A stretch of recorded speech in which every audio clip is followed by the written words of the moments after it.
Hi, I'm Karan Thapar. Over the last few years, I hope you've been watching my program, The Interview on the Wire. During that period, I've interviewed doctors, politicians, businessmen, scientists, authors, and even the occasional Nobel laureate. For me, it's been exciting. I hope it's been enjoyable for you. But these, as you know, are tough times, and if this program is going to remain bold, independent, and sometimes even defiant, then I think we need your support. At the end of the day, it's a truism, but editorial independence is best defended by the viewers. So if you would like this program to remain the way it is, forthright, outspoken, and interesting, then would you consider supporting us? All you have to do is to click on the description at the bottom. But more than anything else, I hope you will continue to watch the interview. Your viewership means an awful lot to me.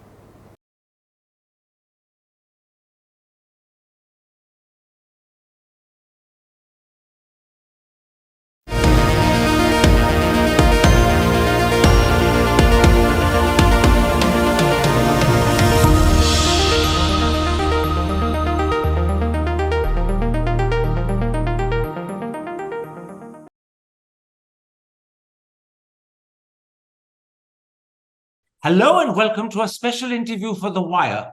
Once again, the treatment of journalists by the Modi government is the big story of the day. And that raises three critical questions. Are we witnessing intimidation of the journalistic profession? Is this an attempt to throttle criticism of the government?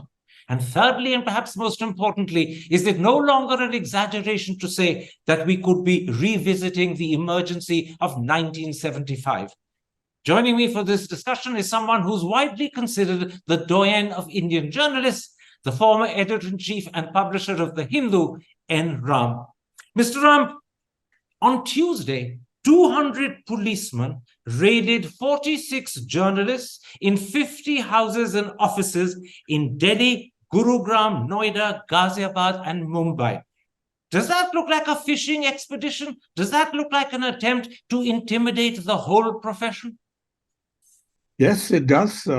It's at one level targeted at something that irritates the government no end, NewsClick, but it certainly is a fishing expedition, and it's designed to send a message. I don't know if they've thought through the implications, what's going to be the next step and all that, because it's such a confused operation. So over the top, we've talked about lows in the state of press freedom during the this BJP regime from 2014.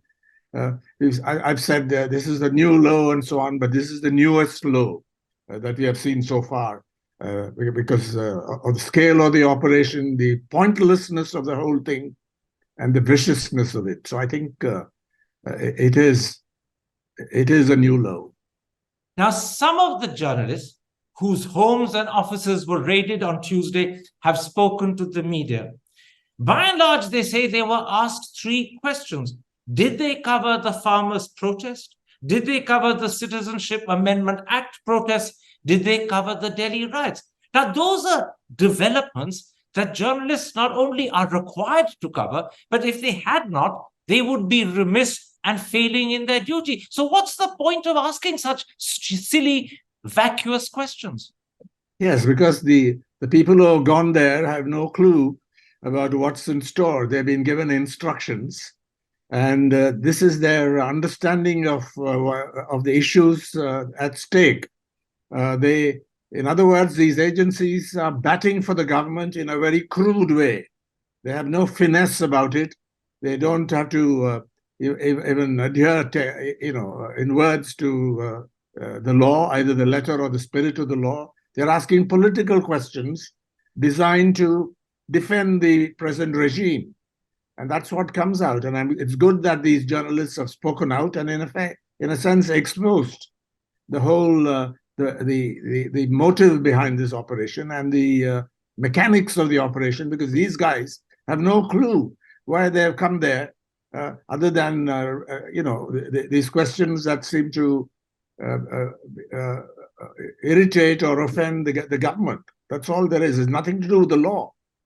I presume that the intention in the minds of the police was to suggest that by covering these three developments, something anti-national was happening. But is there any sense in which covering a Citizenship Amendment Act protest or the farmers' protest or the Delhi riots can be deemed to be anti-national? Of course not. But we've seen this before. The interests of a particular government, the Narendra Modi government, are presented as being synonymous with the national interest. We've seen this in other authoritarian regimes, in countries where authoritarianism is still prevalent, is the main form of governance. And this is exactly what it is. We saw it during the emergency in the slogan that India is Indra and Indra is India.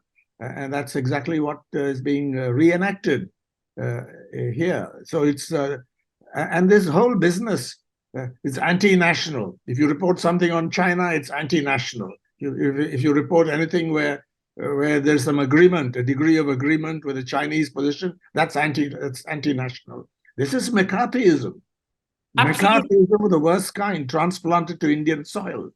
Would you then accept that by the questions they've asked and the way they've behaved, raiding 46 journalists in 50 different locations with 200 policemen or more involved, that these agencies, whether it's the Delhi police, whether it's the Enforcement Directorate or any other agency involved, have revealed that they are in fact proxies for the government? They are not independent. They are, to use the Supreme Court's phrase, caged parrots.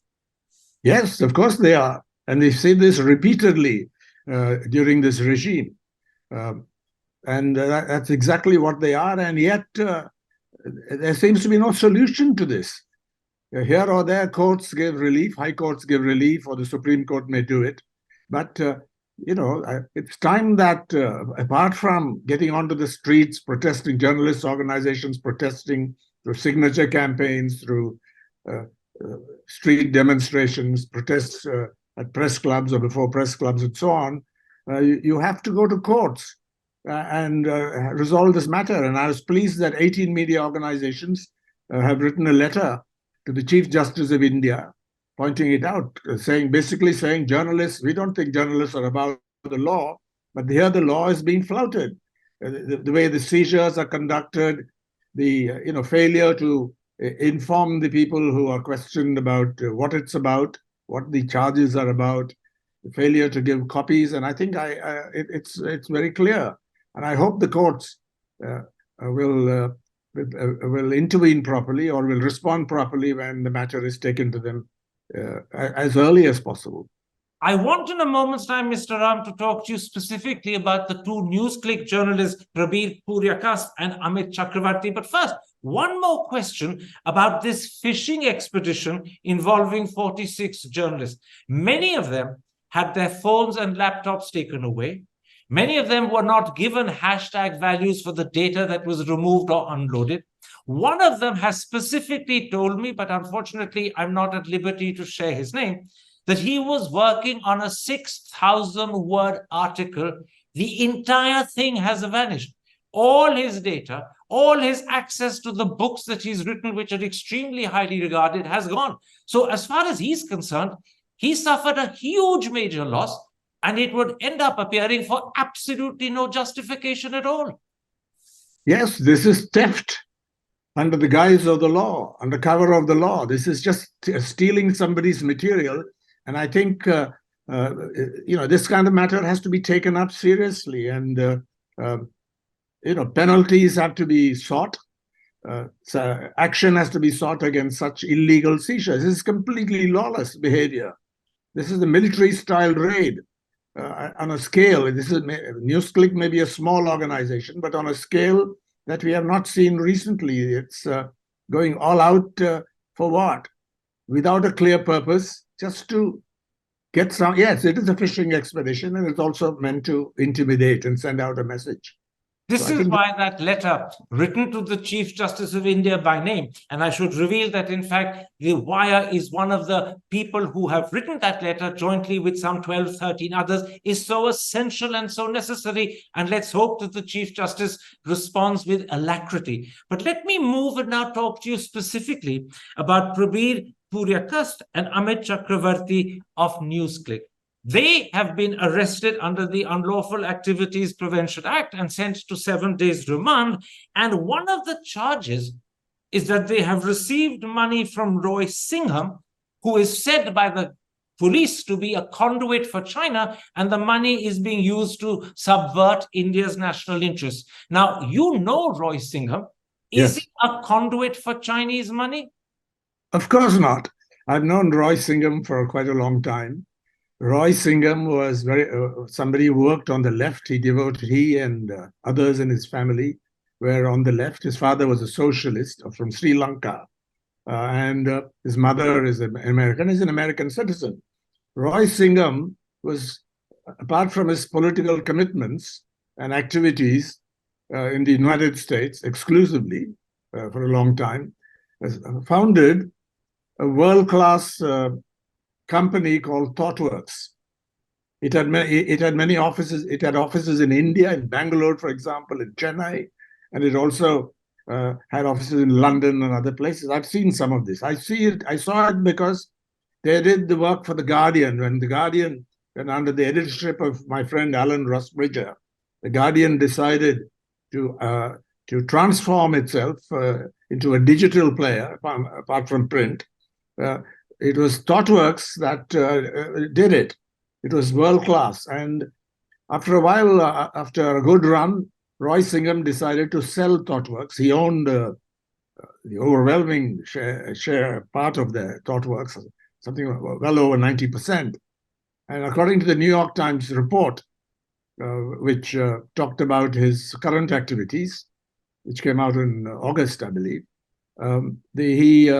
he sold it for 870 million US dollars.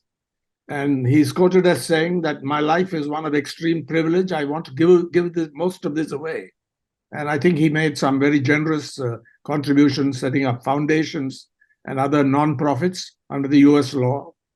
One of those entities invested in NewsClick. This is what I know. He's currently based in Shanghai. He's very much on the left. But the key point, and that comes out in the New York Times story, and it's been falsified in India or misrepresented. No Chinese money is involved in this. It's Roy Singham, the money that Roy Singham donated to these foundations and non-profit companies, private companies, that came to various causes. And NewsClick got a small part of it. And if you read their latest statement, brought out a couple of days ago, they said that everything is in compliance with the law. It's through proper banking channels. The Reserve Bank has cleared it. And when the income tax authorities raided them, the transaction was found to be in order by a lower court. And then we know that the Delhi High Court gave Prabir Purkayastha as well as NewsClick protection against coercive action, which is now they are taking another route to go after him because they can't go and arrest him under the money laundering charges. So it's preposterous to suggest, as a minister suggested in Parliament, that Chinese money has been coming in to fund this. It's nothing to do with Chinese money. You're absolutely categorically and unequivocally clear that Singham is nothing to do with Chinese money. He's not a conduit. So do you think that very small casual reference in the New York Times article to NewsClick was a bit unfortunate? I'm not blaming the paper, but clearly it is unfortunate because it's led to consequences the New York Times could never have imagined. I would blame the paper. It's a lousy piece of journalism, in my opinion. I read the article many times. It's got some interesting facts about Roy Singham and his background, but the basic charge is that he's working with them for their propaganda. That's not so clear from all the articles. He believes in this. So that's a part. Apart from the article, that's not really the issue here. But I have the two references here from the New York Times article, which I copied out and have it here for ready reference. And there are two references to NewsClick in that long investigative piece.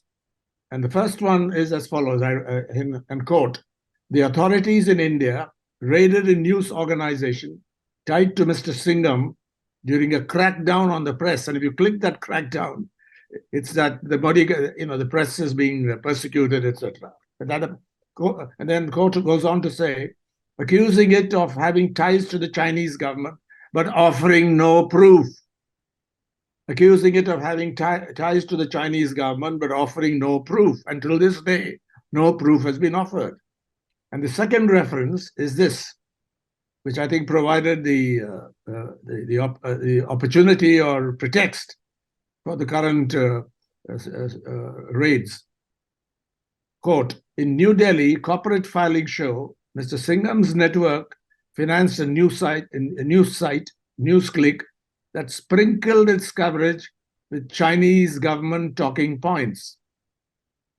And then it goes on to say, China's history continues to inspire the working class. That's within quotes. One video said. Now, all that we have here, I've looked at this carefully, and all that the video is about is to mark 70 years of the Chinese Revolution. That's what it is about, the success of the Chinese Revolution. And that's all. So there's no attempt to substantiate this assertion that it sprinkled its coverage with Chinese government talking points. And this is where the New York Times has been, to use the euphemism, naughty and inaccurate. Yes, it has been irresponsible.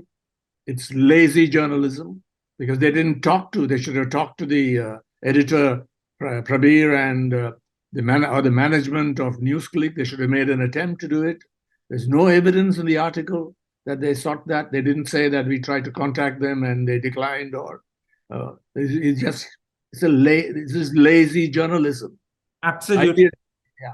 And that's let's come, Mr. Ram, to three of the critical accusations or charges laid against Purkayastha and Chakravarty. I'm relying on your own newspaper, The Hindu's coverage, and The Hindu itself makes clear that they have been told this by the police. In fact, The Hindu publishes it in quotation marks, and the suggestion is that the police in turn have been told by the Enforcement Directorate. The first charge is that NewsClick received Chinese money and used it to create disaffection among various sections of society. And one such example is a false narrative to discredit the efforts of the Indian government to contain the COVID-19 pandemic.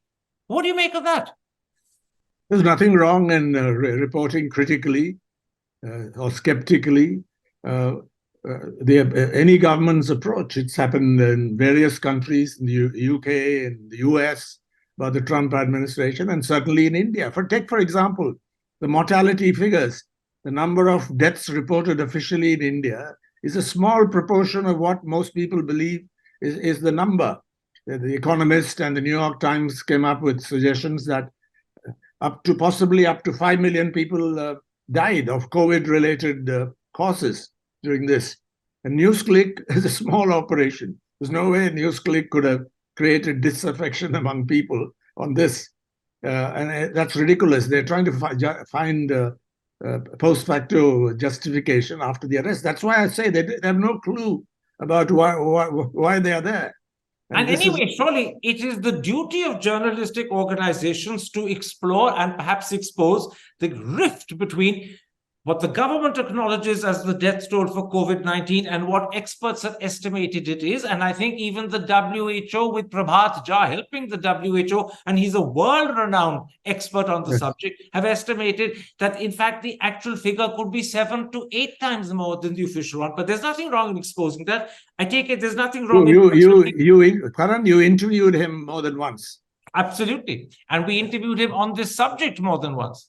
Yes. And again, there's nothing wrong in exposing the hasty clearance given to Covaxin, or the manner in which people were made to suffer during the lockdown, or the second wave which hit India and found India utterly unprepared.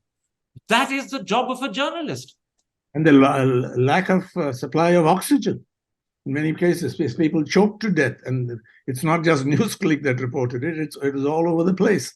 And that is the job of journalists, as you said. And so this is not a serious attempt to, it's a serious issue to bring to the fore. And why now? Let's then come to the second charge leveled against NewsClick. Again, I'm quoting from your paper.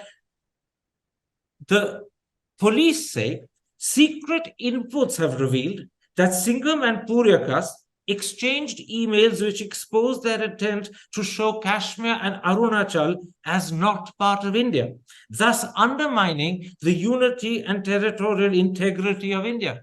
What do you make of that? It's so vague, and I think it's just a statement that has no proof. If they have the emails, let them produce it wherever and with whom. And what about the maps? This is all, I think, I don't take this seriously. It's just a cover-up. In fact, every bit of journalism done by NewsClick is available on their website. Anyone can check it. It would be pretty hard, I imagine, to find illustrations or examples of disaffection amongst various sections of society created by NewsClick, or attempts to show that Kashmir and Arunachal Pradesh are not part of India. But if those are available, and if the police believe they're available, surely it's incumbent on the police to produce them in the public domain, not to just make these vague, unsubstantiated claims. Yeah, and not make official statements and use anonymity to plant information. Of course, the press will take it if to report on what is the police mind, what are they actually saying. But I think you got to be careful with sources when you use it. Absolutely. Let me come. This was useful because you can see through the whole operation how confused they are and how over the top this is. Let me come to the third charge leveled against NewsClick, and now I'm relying on the reportage of this morning's Indian Express. They're accused of, and this sounds particularly odd to me, friendship with Gautam Lavlakha since 1991. And it's also said that he's a shareholder of NewsClick since its inception in 2018. Even if those facts are right, it's not a crime to be a friend of Gautam Lavlakha. It's not a crime that he should be a founding shareholder in your company. Whatever else he may be accused of, he's not been found guilty. But even if he were, and that's a huge assumption, the fact that you know him doesn't incriminate you. Yeah, absolutely. And this shows what is the tolerance level of the present regime as reflected in this kind of police plant. So I think, yeah, exactly. There's nothing illegal.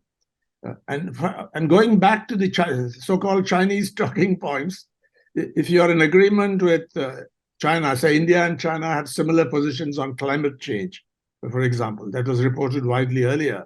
There's nothing wrong in, say, editorializing on it or somebody writing about it, because India has diplomatic relations with China, which is one of India's largest trading partners. And so anything, this is exactly what McCarthyism is about. You damn people, demonizing them, lying about it, and then trying to whip up emotions just because there's a boundary dispute in this case. And Gautam, exactly. There's nothing wrong in being a friend of his or in him being a shareholder in your enterprise. Not so long ago. The charges, then I think they'll be laughed out of court, one would hope. Not so long ago, Chief Justice Chandrachud said, and I think I'm correctly quoting him, national security claims cannot be made out of thin air. Do you get the feeling that in this instance, that is precisely what the police and the enforcement directorate are doing? Yes, they're making it up out of thin air. They're just responding to, they've done all this and they have to justify it. There is an outcry. I'm quite pleased with at least the initial response from media organizations, from journalists. They got a very bad press, in India so far. I'm very pleased that the Editors Guild of India has come out forthrightly, the Press Club and so on in Delhi, and many other organizations. People are going to demonstrate in Tamil Nadu on this, so it looks quite promising. Let me raise with you the issue I raised in the introduction. Many people are saying after what happened on Tuesday, comparisons with the emergency of 1975 are no longer an exaggeration. And in this connection, I want to quote your paper, The Hindu's leader today. It says, today, history seems to be repeating itself, but without even the fig leaf of a declared emergency. Yes, I think that is true. I was very pleased to read this editorial. It was put up online yesterday. And I think that's right, because this question has often been raised, the comparison with the emergency. And, my view was that that was total censorship, etc. But this now begins to resemble what happened to the press during the emergency because of the scale of the operation, the spread of the operation, and the pointlessness of it, the inability to explain in a satisfactory way what it's about, the confusion when different people talk about why they're going after NewsClick, and so on, and also the issue, the aspect of sending out a message to intimidate the press. So this begins, I'm afraid. I was very hesitant about making that comparison because it looked like an exaggeration. But I think, as the Hindu editorial says in conclusion, of course, referring to Prabir Purkayastha as being detained under the maintenance on the MISA, the Maintenance of Internal Security Act at that time, for no good reason. It begins, I'm afraid, to resemble an undeclared emergency, so far as the press is concerned. One last question, Mr. Ram. During the emergency, not just yourself, but other stalwart Indian journalists like Kuldeep Nair, Arun Shourie, S. Mulgaonkar, George Verghese were at the forefront, to the extent they could be in those days, of protesting against what was happening. We've seen that generation protest several times thereafter in the 80s as well, when Rajiv Gandhi was trying to put limitations on the media. Yesterday at the press... Mr. Ramnath Goenka himself marched, I remember that. Absolutely. And I was part of that, yes. In 88, I think. But yesterday at the press club, when a fairly sizable protest was held against what has been done to journalists, not a single major editor of any major newspaper or any major news channel was there. They were conspicuous by their marked absence. How do you respond to that? I think it speaks to the situation for the media today at the helm. Yes, this is the state, and you don't have editors of that stature, of that spirit, people who stood up, regardless of other various ideologically very different, but on matters like this, they got together. And I think, it speaks to the state of the leadership of the mainstream, not just the press, mainstream news media today in India, and I hope that will change. But perhaps it's being made up by a lot of young people coming together and doing it spontaneously. So you don't have to necessarily rely on the seniors here. But I hope that can also change. My last question. How should civil society and how should the journalistic fraternity in particular respond to what's happening? I think they should come out in solidarity with NewsClick and with the journalists involved. They should also raise the wider issues. That is not just about NewsClick. It is an attack on media freedom and independence and freedom in India. It's an attempt to send a message out there. They should come out clearly and do it. And I believe in several places, lawyers are coming out. I was myself approached by some lawyers, senior lawyers, who want to come out and even demonstrate, for example, in Chennai. And I think civil society has to do it, but particularly lawyers. We have people like very esteemed Fali Nariman speaking out on this issue, and Dushyant Dave, Prashant Bhushan, many of them, and Kapil Sibal. I don't want to just name them because you don't want to leave out people who've done excellent work. They should come out and support these journalists and also take up the issue in a manner that is appropriate in the highest courts of the land, in particular the Supreme Court. And they should offer their services pro bono, which they often do, in fact, in this course. I think with that kind of support from the best legal minds in this country, the best constitutional experts in this country, people like Gautam Bhatia, various others, I think if they come out, I'm hopeful that we can win this battle. Mr. Ram, thank you very much indeed for joining us for this discussion. Thank you, Karan. Hi, I'm Karan Thapar. Over the last few years, I hope you've been watching my program, The Interview on the Wire. During that period, I've interviewed doctors, politicians, businessmen, scientists, authors, and even the occasional Nobel laureate. For me, it's been exciting. I hope it's been enjoyable for you. But these, as you know, are tough times, and if this program is going to remain bold, independent, and sometimes even defiant, then I think we need your support. At the end of the day, it's a truism, but editorial independence is best defended by the viewers.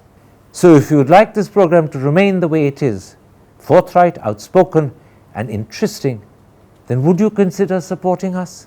All you have to do is to click on the description at the bottom. But more than anything else, I hope you will continue to watch The Interview. Your viewership means an awful lot to me.